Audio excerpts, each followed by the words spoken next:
اهلا بيكم متابعينا الكرام، فيديو جديد لقاء يتجدد بحضراتكم. النهارده بقى السبوت بتاعنا على اشرف بن شرقي لاعب الاهلي المنضم حديثا للنادي الاهلي. خلينا نقول لكم وتعالوا نشوف تفاصيل مهمة خاصة باللعيب. وهل فعلا اشرف بن شرقي فاشل؟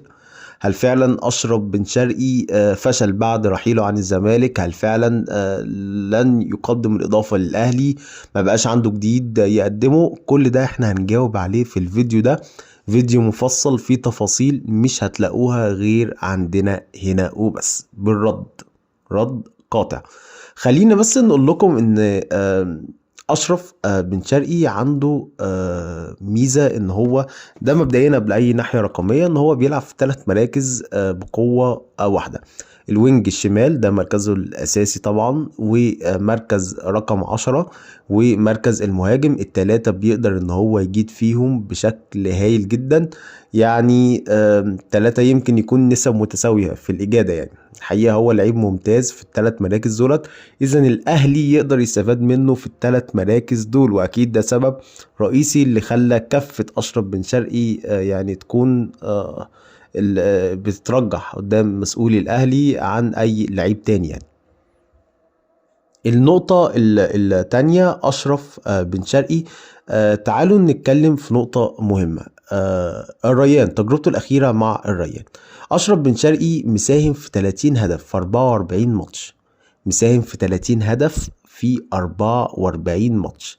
سجل 18 وصنع 12، يعني مساهم في المجمل في 30 هدف سواء في التسجيل أو بالصناعة. يعني لو قسمنا عدد مساهماته التهديفية على عدد دقائق لعبه مع الريان، هنلاقيه هو بيساهم بهدف أو أسيست كل 122 دقيقة. هدف أو أسيست كل 122 دقيقة، وده رقم على فكرة كويس جدا. طيب، مع الزمالك بقى، الناس طبعا بتقولك مع الزمالك هو كان أفضل فتراته فعلا. مع الزمالك كان متوهج بشكل كبير جدا. خليني أقول لكم نقطة مهمة قوي، النقطة دي هتكون مفصلية في الناحية التهديفية أو معدلات التهديفية لأشرف بن شرقي. أشرف بن شرقي مع الزمالك سجل 41 هدف وصنع 28 في 109 ماتش. سجل 41 وصنع 28 في 109 ماتش. 109 ماتش ده لعب فيهم 8584 دقيقة. 8584 دقيقة، يعني هو ساهم في 69 هدف.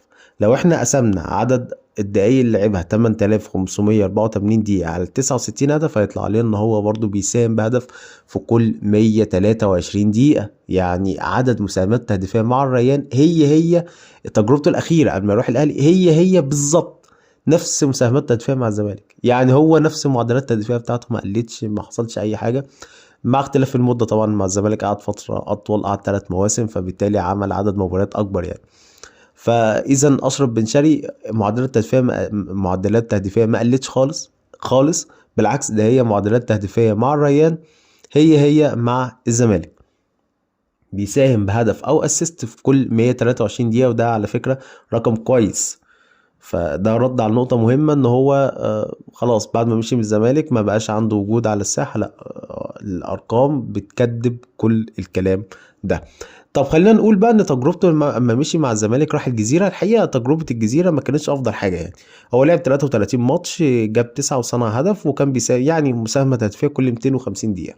لكن تجربة الجزيرة ما كانتش الافضل الحقيقة. يعني بعد ما مشي من الزمالك واضح ان هو كان واخد على الاجواء الجماهيرية اكتر في الزمالك. يعني كان حياته هناك اكتر.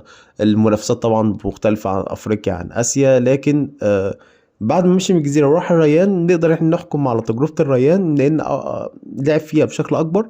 دي حاجة. تاني حاجة، دي تجربته الأخيرة بما يروح الأهلي، فبالتالي أنت آخر أرقام تاخدها من تجربة الريان ديت يعني. واحد زي ما احنا قلنا، تجربة الريان مساهمات تهديفية مع الريان هي مساهماته التهديفية مع الزمالك. برضو نتكلم في نقطة مهمة، ان اشرف بن شرقي من 3 سنين تقريبا لما مشي من الزمالك مشي كانت قيمته التسويقية 2.5 مليون يورو. حاليا قيمته التسويقية 3.5 مليون يورو. يعني قيمته التسويقية زادت مليون يورو، علما بانه بيكبر في السن، هو 30 سنة دلوقتي.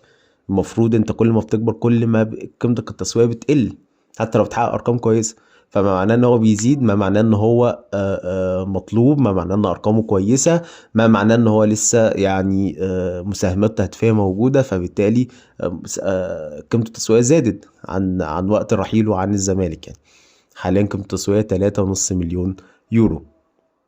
متهيألي ده رد واضح وصريح وكافي لفكرة ان اشرف بن شرقي بعد ما مشي من الزمالك عمل ايه وهو فاشل وما عملش حاجة ومش هينجح مع الاهلي.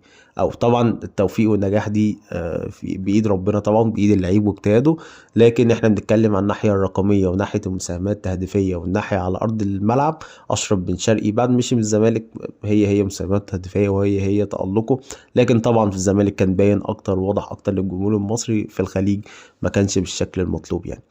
ده الفيديو بتاع النهارده، ومتنسوش الاشتراك في قناتنا، وصباحكم ومساءكم زي الفل.